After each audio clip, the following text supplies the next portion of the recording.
Welcome to this episode of the podcast, where today we're joined with Ivoree King, Senior Vice President at Newfront Insurance. Ivoree is a seasoned business insurance professional with expertise in tech, fintech, risk management, and leadership. And as the Senior Vice President of Newfront Insurance, Ivoree plays a major role in enabling global expansion through the implementation of a modern insurance platform. Her innovative approach and deep understanding of the industry contribute to their company's success in delivering cutting-edge business insurance solutions. And Ivoree is not only a leader in her field, but she's also a dynamic speaker and a champion for diversity, equity, inclusion. And she brings her passion for fostering inclusive workplaces and driving positive change to the forefront of her work and her presence in the industry. So I am pleased to welcome Ms. Ivoree King. Welcome. Thank you so much, Dustin, and thank you for having me on your podcast. This is exciting for me for a lot of reasons. We've shared many conversations over the years, and could we start by just telling us a bit about yourself and your role at the company? Sure. So a bit about myself. I have been in the industry. Next year, it will be 20 years.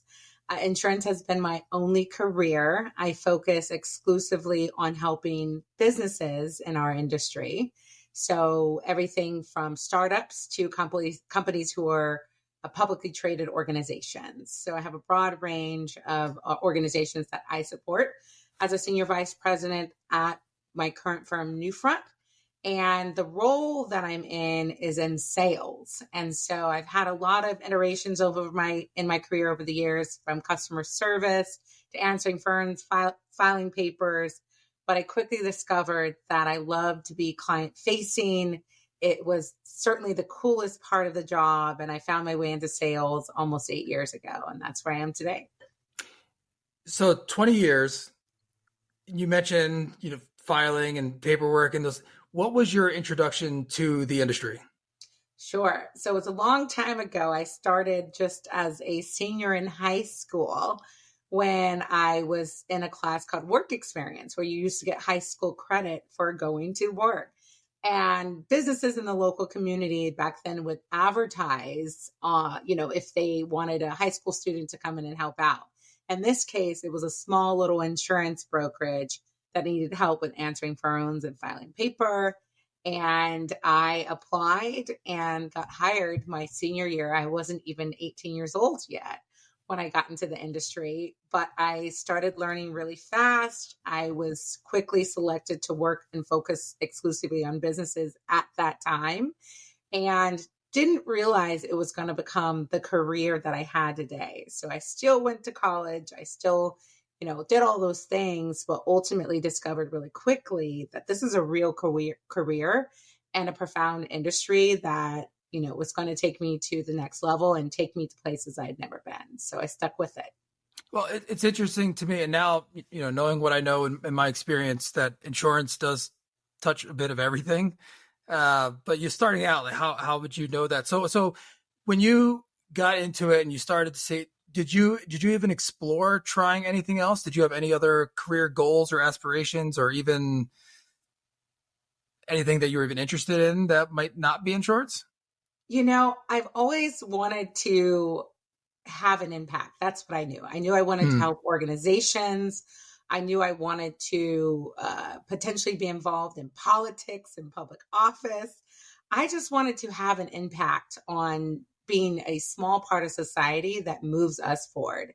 And what I found in my career in insurance is that it's absolutely fundamental to society. And you said it best, Dustin. It literally touches everything.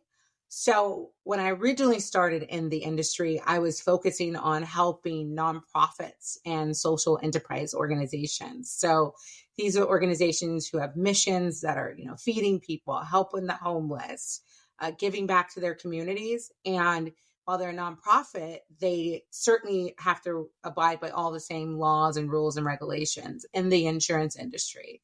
And so I was able to match my professional expertise with my passion around helping people And I did that through the businesses and that industry that I supported.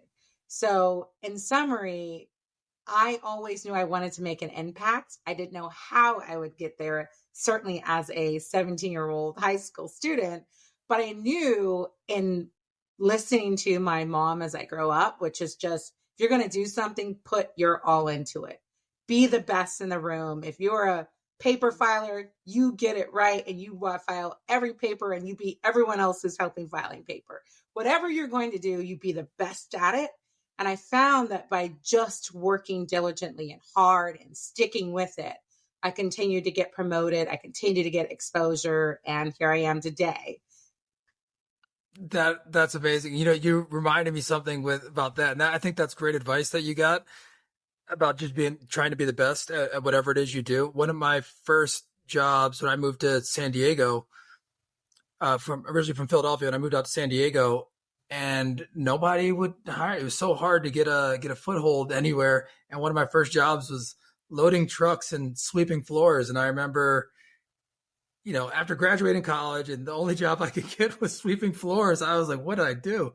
But I was like, you know what? If this is where I am and this is what I do, then they're going to have the cleanest floors and the best packed trucks that they've ever had. So, taking that attitude, and it's something that I've tried to build on. And I know in our conversations, you definitely have that same attitude. So I love that. It's called a can-do attitude. A lot of people in their careers and on the workplace just see it as a job instead of as a stepping stone or a opportunity to gain skills that are going to take you to that next level.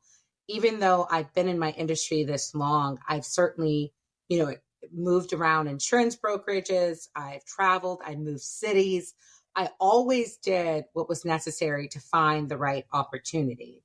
And that's how I found myself today, physically sitting in the Bay Area in California. However, my reach and exposures has companies all across the United States and even globally, because I got exposure and because I was always trying to find the avenue or the opportunity that would expand my network and expand my reach. So if I had just way back when focused on the fact that I was filing papers without having really a blind faith that hard work and diligence is going to pay off, and making sure I was putting in the work to do so, then I wouldn't have certainly climbed to be ultimately, one of the most successful brokers in our industry, especially as a Black woman. So, and congratulations for that. I'm not going to glance past that. You are, and you're doing big things.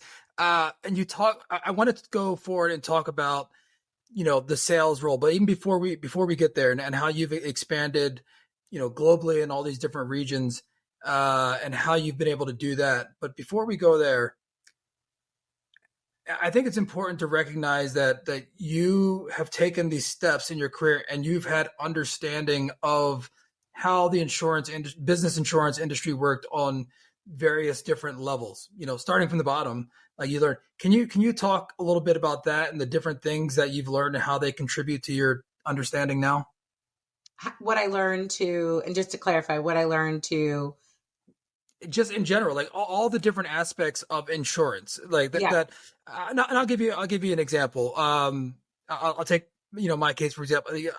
I'm doing leasing and property management, not always the most glamorous thing, but I've learned so much about how it actually works to then go into the sales portion and business development and the asset management. I can go back and like, oh no, I know you're looking at these numbers on the spreadsheet, but let me tell you what makes that up. And I have actual practical experience doing that. Is there anything like that from your steps in insurance that you can point to?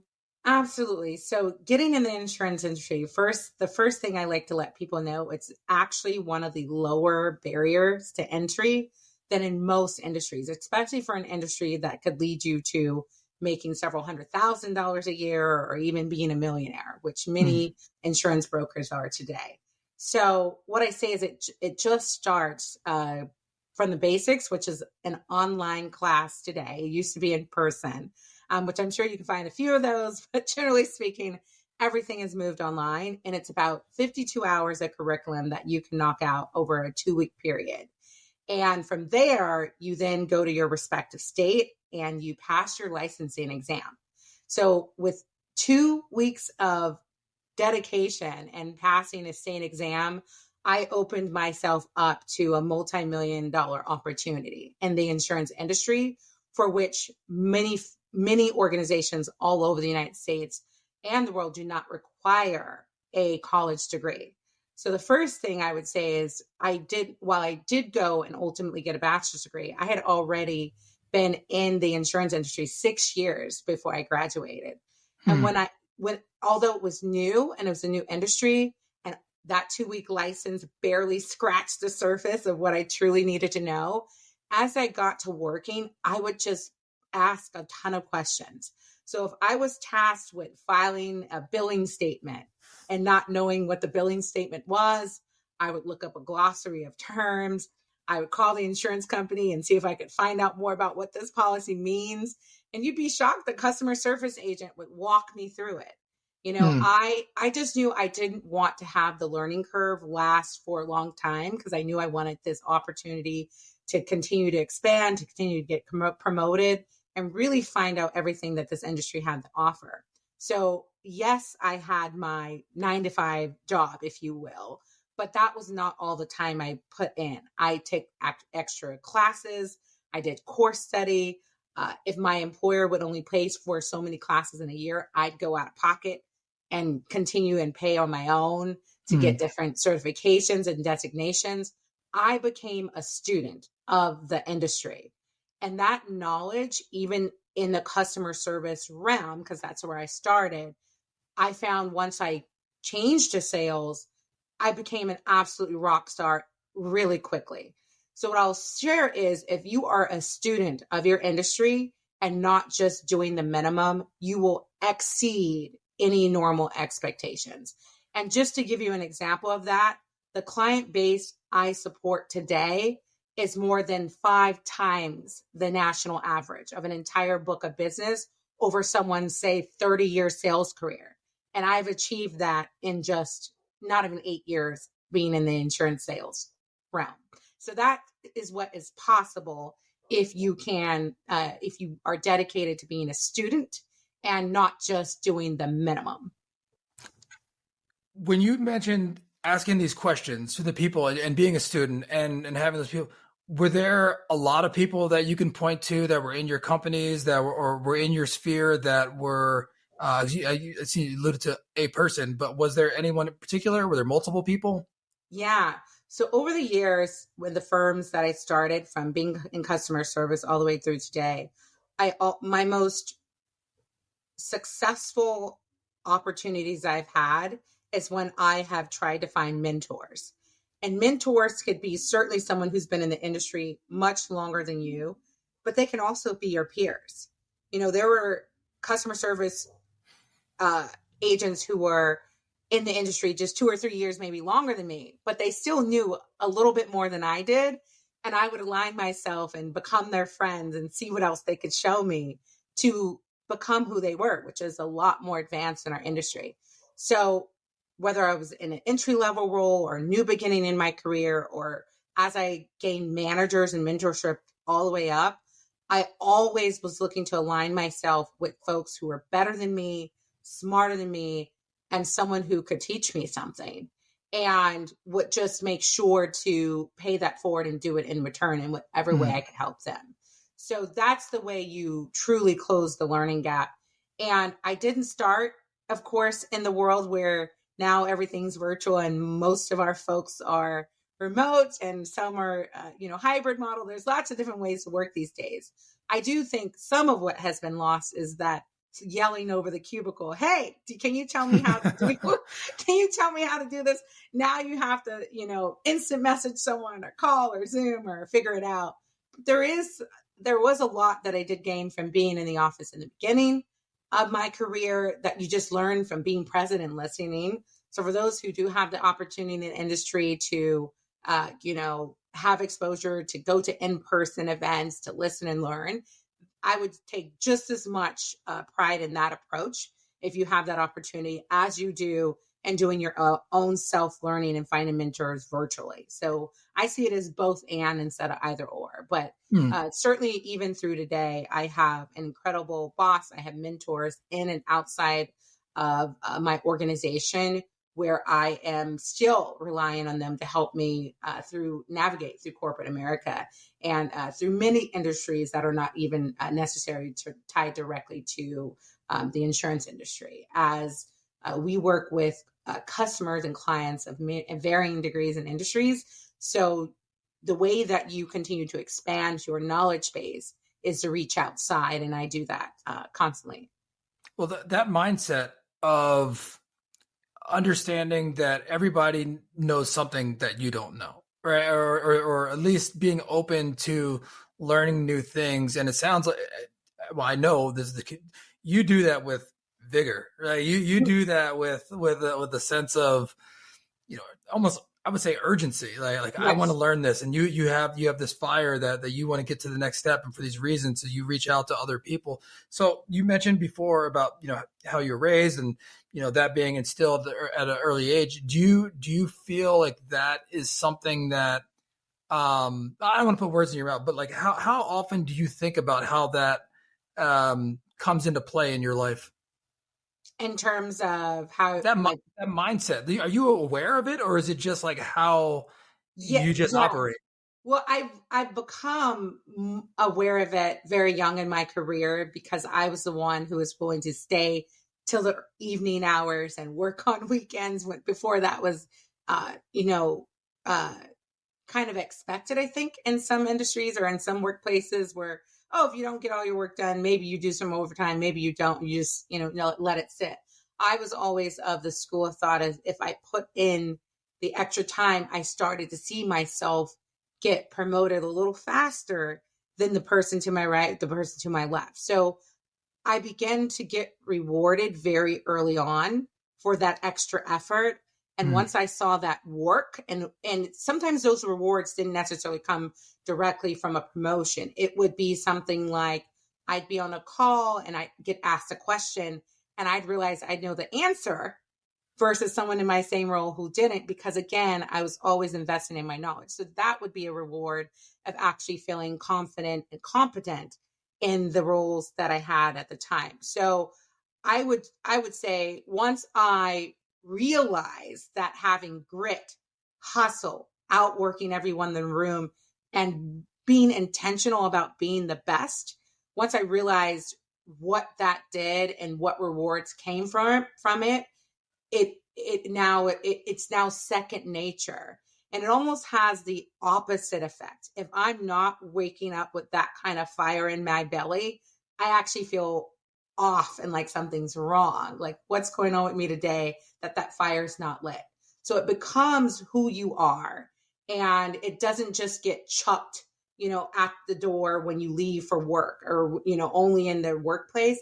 I find that if I have that level of fire, commitment, intentionality in all areas of my life, whether it be health and fitness, whether it be my spiritual commitment, whether it be, personal relationships, friendships, all of those areas, if you're showing up and really being intentional, you will find it's going to show up in your career as well. So it's like a muscle that you have to continue to work. Just imagine all the people, there's always this joke about people who join a gym in January or just wait till February, all the gyms will be empty again. The same applies with having a hustle assassin mentality. I'm like a shark. I'm coming out to kill something every day and eat it one way or another. And, that's the key is if you don't have that, what are you doing? We only have one opportunity to live. You're born and then you die. What all that matters is what we do in between and what impacts we have. So I would feel like losing a day, on not carrying that fire. And sometimes that fire could be in self-care. Today is my day. I'm going to focus on me. I'm going to get a massage. I'm going to, read a book. I'm going to spend time touching base with family members. It again doesn't have to just apply to your career, but think about how you are showing up and realize the outputs that come from it. And for me, that's been lifelong friendships. Lots of people don't have friends that last more than 10 years. I do. Lots of people don't achieve some of the success I've achieved, still being a millennial in my 30s. I have, right? So I see comparatively that there are rewards that come from having a fire in your belly that you just don't let up on. And you can, live your later years, hopefully having a little bit more relaxation. Well, you touched on a couple things there about the self-care and those things. And so I perhaps in a way that you already answered this question, but I'll preface it by saying there's an expression that I heard a while ago that stuck with me. It's what warms you burns you. And sometimes people that have that that fire or that thing that it does show up in other not so good ways in their life. Has that been anything that you've had to deal with, or have you had to realize that oh, maybe I do need to put more of the effort into the self-care or step back or let go a little bit, or not let go, but focus more on these other aspects? So there's times where you recognize not everything is going to be balanced. That's the word that people like to use. How do you balance it all? Well, the truth of the matter is I don't. Sometimes I have to work really hard because there's projects, there's deadlines, there's deals I'm trying to close, there's something I'm trying to accomplish. That's when I know, okay, hey, this is when I got to turn it up. I will find time to rest a little bit later. So it's really about knowing that you do at some point have to find focus in different areas of your life, and that's okay. And the people in your life and the relationship you have to kind of understand that if you're really trying to be at the next level. With that being said, the firm that I work for, Newfront, has an ethos called work, love, play. And the idea is that if you fill up those buckets of work, love, and play, and you try to hit on those pillars throughout your year, you will feel much more content and intentional about how you are moving about through life. So that's an ethos I carry in general. It's good reminders. And I just have to know that, for example, if I'm not doing the love part or the play part, the work part is going to suffer. So I can't say, okay, this year I'm going to work 300 days straight and then take a break sometime at the end of the year. The way I continue to show up and show out is by checking in with myself and being like, okay, listening to my body, listening to my emotions, making sure I'm mentally intact. And if I know something's off, I know to take a break. And for really busy people who are really motivated, that also might mean scheduling those breaks, because I don't really have an off time. There's not like a week or month in the year where I'm like, yep, I'm just going to rest on my laurels and not really, go as hard in my industry. So recognizing that for me, it is 365, 24/7 in terms of being on. I then just get intentional about scheduling my play, scheduling my time for love, and work follows. Yeah, so you just dropped a couple of gems there. And when it comes to naming this episode of the podcast, I'm not sure if it's show up or show out or work, love, play. I mean, you just dropped some gems. That's fantastic. Yeah, thank you. So with this in mind, when you made, and the reason I asked this is the segue here is I've found that a lot of people that are in sales that go into management, what makes them good at sales doesn't necessarily make them good managers. Actually, it's quite the opposite in many cases. Was your transition of going into sales seamless? Like, what was that transition like when you got into sales? And I know you bounced ideas off people, you asked a lot of questions, but tell me more about that transition. Yeah. So what I decided, because I started in customer service, I decided to start really focusing on what salespeople did in the company I was working for at the time. And then what I asked for was a hybrid role, because, I was not quite sure going into sales was for me, especially as a female and as a Black woman. I didn't see myself represented, especially within our industry, every which way I turned. So naturally, I was like, well, is this a job that's meant more for men? Is this something that's reserved for people like me? And so essentially, I was like, well, just let me try it. And so what I ended up doing is doing a hybrid role where I was able to still have some customer service duties. And then they allowed me to start doing sales related activities like going to events and getting exposure and trying to get my first client, you know. So I had about 10 months of that experience before I realized, oh my goodness, this world is so much more cool. And not only did I find that who I was as a person, right? Because at the end of the day, in sales, you are a walking brand. You yourself is a walking brand. People buy you. And I found that industries and companies all over the United States were not only looking for me, but saying it was overdue. So they love seeing someone come in the room who, whether it be the fact that I was a younger person in my career or who had just gotten really early, just for a variety of reasons, being female, bringing that perspective, whether it be women-run organizations or nonprofits who are focused on women, but only always seeing male salespeople come in to partner with them. It was something about having diversity in the industry where I was acknowledged for getting into the role that just lit the fire to get into sales much more quickly. And it was very validating to see that, okay, there's room for all of us, because in this industry, it's not about having one person or the other. It's about welcoming all of us to be reflective of what modern society is today. So I like to say at Newfront, we are modernizing the insurance industry with tech. And, there's a new artificial intelligence that we're using in all of those things. But we're also modernizing a very old industry in more ways than one by focusing on diversity, equity, and inclusion, because that's truly what modern society is today, in addition to all the tech tools.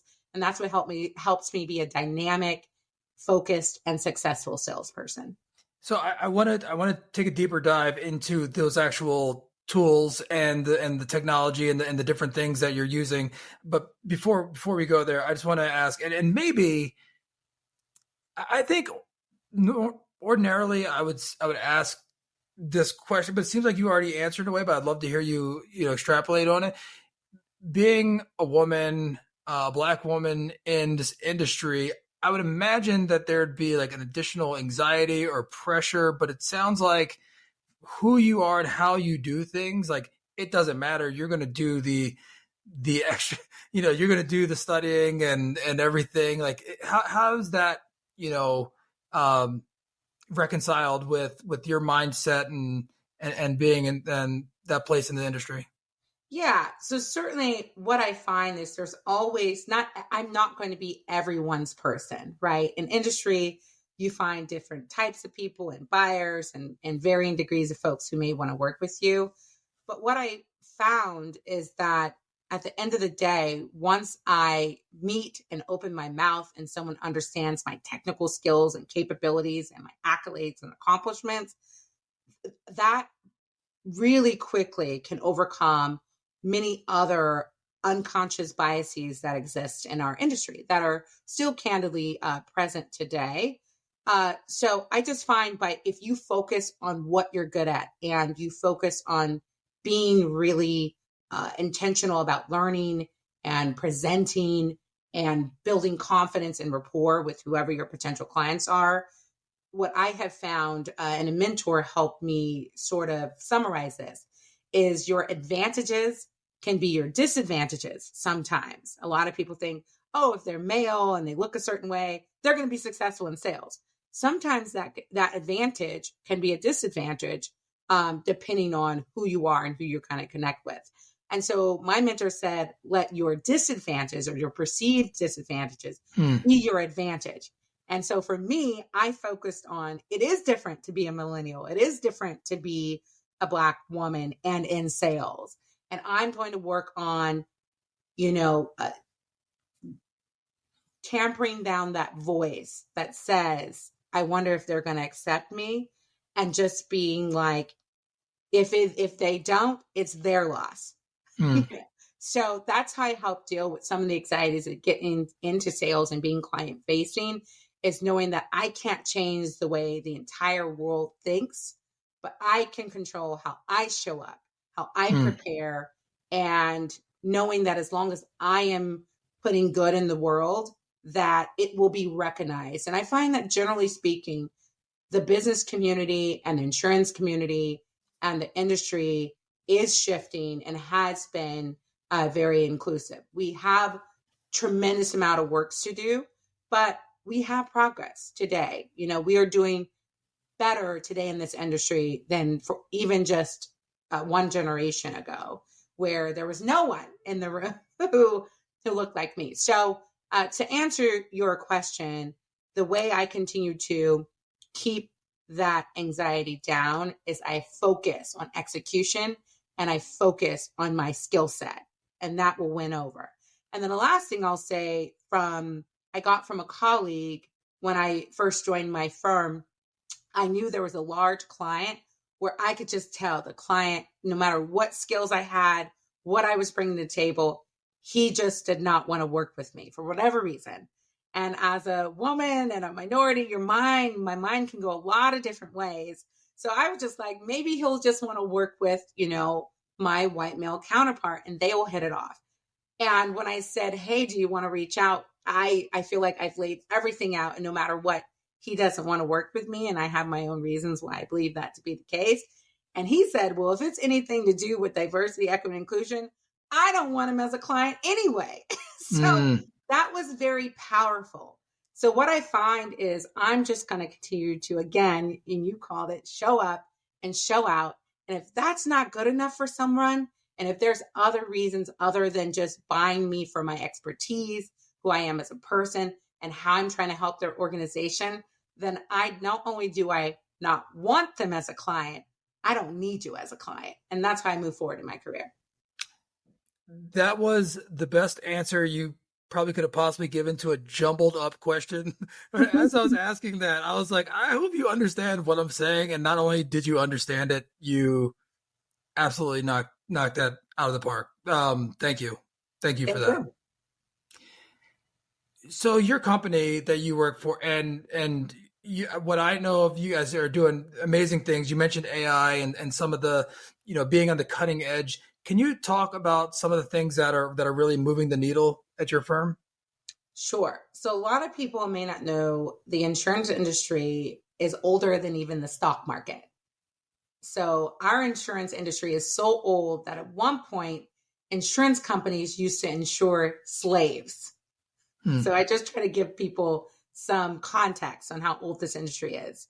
Fast forward to today, the way we place policies and administer, sure, some folks are using less paper and things are more, documents are scanned, but there has not been an organization or a huge, massive lift in tech the way we see in most all other industries. You know, for example, these days you can buy a house from an app on your phone. In the real estate industry, the idea of that even 10 years ago would have been like, no way is the real estate industry going to become that modern, right? So at Newfront, we've recognized insurance is fundamental to society. It's a $1 trillion industry, larger than even the tech industry, and yet we have not modernized. And what we have found is there were only really a top 2 technology platforms that support this massive industry today that's offered by 2 providers. We have been one of the organizations that have to use the only thing available in the marketplace. What Newfront, we've changed that. We've built our own modern platform. And here, as something like artificial intelligence has ticked up, our entire infrastructure has been ready to catch and move that ball forward while the rest of our competitors in the broader industry are looking around and wondering what happened. So part of this planning started many years ago, knowing there was going to be all this other tech, and there's no better way to take advantage of some of these tools than if you have your own technologists, your own engineers who are literally prepared to catch and run. And so that's what we are doing at Newfront. About 98% of insurance for businesses is bought through a broker, which is where we are. But yet we're the broker that is changing that experience, which still today, as we make these changes, we can tell there's lots of opportunity and lots of work to do, but we're well positioned and we're seeing advancements every single day. So we're, in summary, a tech-enabled enterprise insurance brokerage, and that's our mission, to make the buying experience better for our clients. And so, can you give an example of a difference, like this is how it worked, and this is like a specific example of how you've improved it?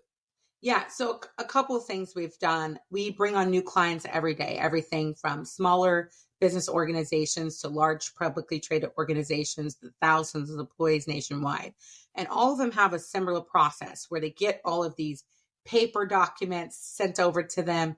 They're PDFs, some are fillable, some are not. I literally had just recently, one of the most globally recognized brands at a conference tell me that their current insurance broker is still sending them attachments where they have to print, fill it out, scan it back in, and get it back over to the insurance company. I chuckled because we've had a digital application platform for the past 5 years. And I've had customers who are now in their 5th renewal process where every application is digitized and intuitive. If you have 5 applications, when you're entering your name and your address and your business revenue, your locations, you're entering it in one place and it's feeding through the rest of the applications, versus you're opening up a PDF, your Word document, and then, God forbid, you have 5 other people who you need in your organization to answer those questions. There sets off a flurry of, 100 or 200 emails from a lot of our customers who are not partnering with us today. They're with our competitors, where they're then trying to gather from all of these different organizations, or all of these different people within their organizations, to get the application done in order to get their insurance renewed. Where in our platform, you're able to assign responsibilities to different, whether it's finance, human resources, logistics, your cyber security team to answer cyber insurance questions. You can do that all within the platform, and they can go in and answer it, and it's all seamless in one process. So as simple as that sounds, and as widely available as this technology is, there is still tens of thousands of brokers who are not administering insurance like that today, and Newfront is leading. And we are a power user for that sort of process. The other thing that I'd say that is newer, that, this just in, is because we built our own technology and infrastructure, we're able to then marry the artificial intelligence tools into our system. Because again, we're creating that technology for ourselves. And something we just did was be able to compare a contract. It was a contract that's usually anywhere between 10 to 50 pages compared to insurance policies that could be hundreds of pages. And we're able to say, take this contract that has insurance requirements and compare it to policies that have hundreds of pages and tell us if this contract is in compliance. And it was able to spit out an accurate report. And so the way the industry does it today is literally a human sits in a chair. Instead of focusing on risk management and strategy and planning for the future, they're spending hours going through those 100 pages and then hours going through of the contract and policies, and then trying to manually and analyze where the deficiencies are, et cetera. So in summary, even with that tool, we still have eyes on for the final stage and the final sign off, but the efficiency gained by pulling out the pertinent pieces between those policies and contracts is mountainous to what our competitors are doing. And so what we like to say, some of the industry believes we're going to just get rid of all people and only have computers running insurance. That's not what we're aiming to do. there's still a trained strategy eye on it, but at least we're spending time in your business trying to help you see around the corners instead of literally staring at screens and making processes longer for you. You might need those contracts to move a deal forward. So we're going to be faster for our clients so they can be faster in business. And at Newfront, we have this saying that goes, say no to technology without relationships and say no to the relationships without technology. Wow. So it's both and that's what our goal is. Yeah. I think the ability to adopt new technology and to be nimble enough to see that coming. Well, a couple different things. One, I feel like in a lot of industries that are large, it's like it takes a while to turn a tanker around, right? And if you have done things a certain way and you have tens or hundreds of employees that this is the policy, this is how it's done, to be able to have to change that, it's sometimes a very big ask. It's a big load to do. But I think having leadership that's in a position that is forward thinking and you see that coming, you can prepare better. And it sounds like that you're with a company that has that type of leadership in place, and you can be nimble to make those changes. Absolutely. And of course, we're still working to build the tools that are going to provide certain checks and balances and quality assurance and all of that. But again, development is just weeks old, but we are going to be first to market leading with these types of tools, and we're doing so responsibly. So we won't release it to our customers just yet. It is coming now and soon, but we're just trying to make sure to, from a regulation and compliance perspective, just make sure it's ready to be client facing. Sure. But with that being said, we've previewed these tools. We gave it a little preview. They're available on some of our LinkedIn posts and media posts. And we've had everything from can you sell us your technology to folks wanting to now join Newfront because they want to have a better experience, even as a colleague in the industry and as a student of the industry who wants to come work for a firm who's actually trying to embrace technology versus having being dragged along with it. And that's different. Absolutely. And I see this firsthand, especially in commercial real estate, when you have leases and you be able to abstract those leases and pull the relevant data to be able to compare it, again, to the insurance documents, for compliance, for, governing document compliance, so like the REAs and things like that nature. And one of the things, and I know this isn't necessarily apples to apples, but I don't think, because I know AI is its own different thing, and it's a game changer. I get that. So I'm not saying this apples to apples, but I also think Excel didn't get rid of accountants. But it's a great tool for accountants. So I think there will be a lot of pain. There will be changes, and just in the industry in general, and some redundancy in certain areas. But I just think the people that are able to embrace this technology, I mean, imagine an accountant that didn't use the internet or email. It's like, you're not going to be able to keep up. That's literally where at one point we thought we were only going to be sending faxes, for those who even know what a fax is these days, and then there was email, and then there's instant message, and it's going to continue to evolve. And we are simply trying to do that in this industry. And that way we can be more efficient for our clients. We can, take on more initiatives and help really be part of what's making their businesses more efficient. Because you just said it, this has application to your industry, right? In terms of when you were in real estate and doing the leasing and and the comparisons, that sort of contract review, and that takes place in organizations all over the United States outside of the insurance industry. So we are not just looking at this as an opportunity for ourselves or just our insurance clients, but a way to really lead and modernize the broader industry that still needs a lot of help. And we're happy to lead that effort. And what's unique about Newfront is every employee at all levels gets stock, and we all feel invested. We're all owners. And you'd be amazed at what you can do as a collective and compete with some of the giants when you are nimble. So sure, it's a big job to do it, but the David and Goliath story comes to mind when I think about what we're aiming to do, and when I think about who's seeking to join us, which are folks from some of the largest brokers in the entire world.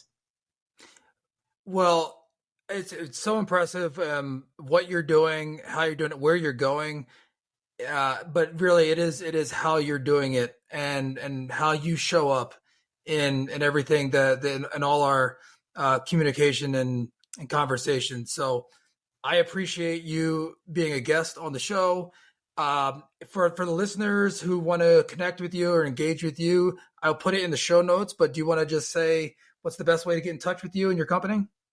Yeah, so I certainly have a LinkedIn presence. You can find me under Ivoree, Ivoree King, and you'll see me come up on LinkedIn. And Newfront, feel free to follow Newfront and see all of what we're doing. Again, I focus on business clients. So if you're a CFO, a general counsel, we have expertise in most all industries. So happy to have a conversation with anyone. And again, if from startup to publicly traded, we can support you. So if you need business insurance, whether it be D&O, cyber, workers' comp, general liability, we offer over 40 products with over 400 insurance companies. I'm sure we could help point you in the right direction, and you could start with me. And again, it's Ivoree King. I look forward to hearing from you. Ivoree, thank you so much. Thank you, Dustin.